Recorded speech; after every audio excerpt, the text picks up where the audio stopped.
Hey, what's up? You're in the Fight Psych Show with Sunny. So yeah, I wanted to come on here just real quick, talk about what what is up with this whole Conor situation. Conor, Dustin, what's going on? I personally, as you guys may know, I love Conor. I I think he's an exciting fighter, win or lose. Um,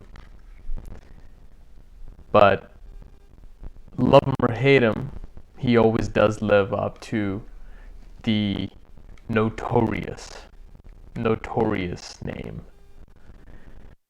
So this whole situation that's going on, where Conor leaked Dana White's tweets, or I think it was Instagram DMs, um, and everybody's saying that him and Dana are having a bit of a tough go, and then Conor's trying to do his own thing, trying to show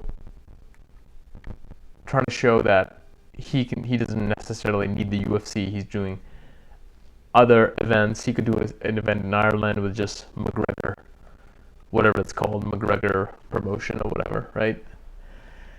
Um, so what's interesting is sometimes the UFC is a bit like WWE, where sometimes whatever the media does, media kind of blows it out of proportion, and what actually is going on behind the scenes is not exactly seen to us. And at the end of the day, this is a business. Um, and Dana White saying all this stuff about, he's like, yeah, there's a pattern here, man, where Conor always makes up the shit right before a big event. There's a pattern here. And I'm sure, like, kind of behind closed doors, Dana's like, yeah, this is good. We need Conor to remain relevant because Conor's our biggest star and he has the biggest pull. Of course, he has other stars too, but I feel like what Dana White portrays to the media versus what actually goes on behind closed doors with him and Conor on a phone or meeting in person, I think it's definitely not accurate. So, what I wanted to really talk about was, what if this feud means anything for the UFC? If we're not, maybe because of this feud, Dana White is going to cancel Conor McGregor or something like that. Not happening. No way, no how. At the end of the day, it's just business, and the business is going to work out with the man, with Dana White and with Conor. Yeah, man. So there's no freaking way. There's no freaking way that just because of this little Twitter war, Instagram war, back and forth, media war, they're gonna cancel Conor McGregor, who's a crazy show. I do think there's definitely some politics. I think what it comes down to with Conor McGregor not being able to fight this year is because Dana White knows how much money Conor brings in from the pay-per-views, as well as from the gate.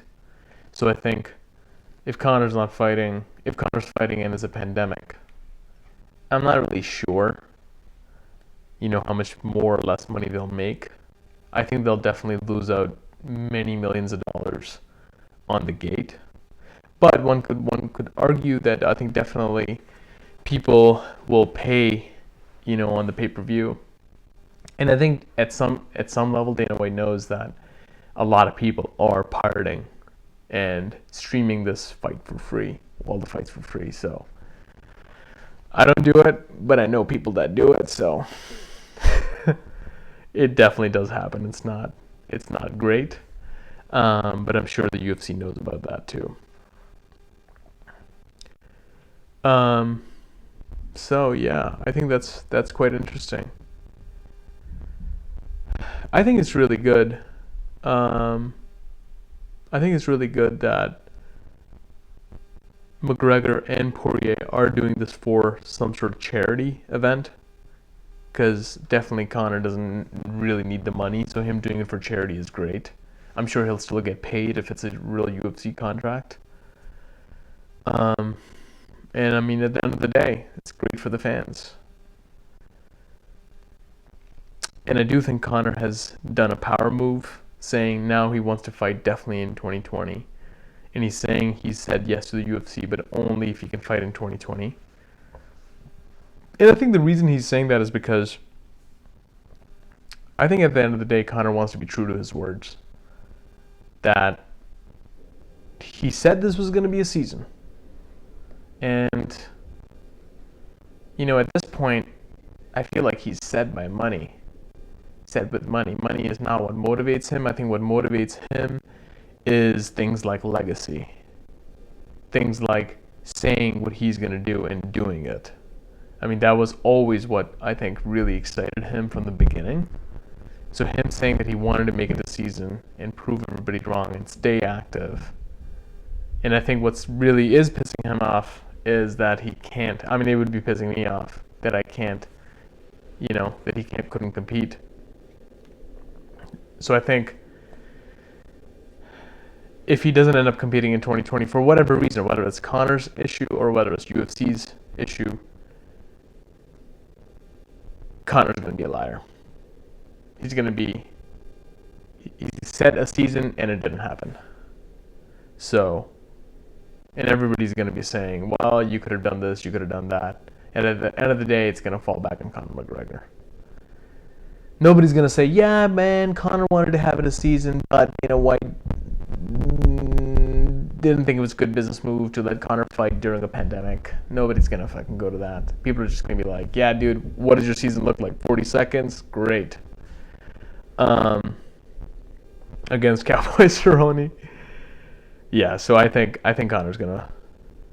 I think that's why he's pushing to fight in 2020, so he can look back at this. So if he does end up fighting your boy Dustin Poirier, number one, he can say it's somewhat of a season. He fought twice in 2020, and second, it does throw him back into the whole be active before the next title fight. So Gaethje Khabib is happening in October, and if this Conor fight happens and boom, Conor wins that fight, he's back in it for the title shot, and he would have quote unquote earned his way there in the eyes of the media, eyes of the fans.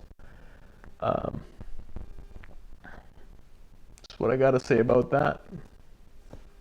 All right, take it easy.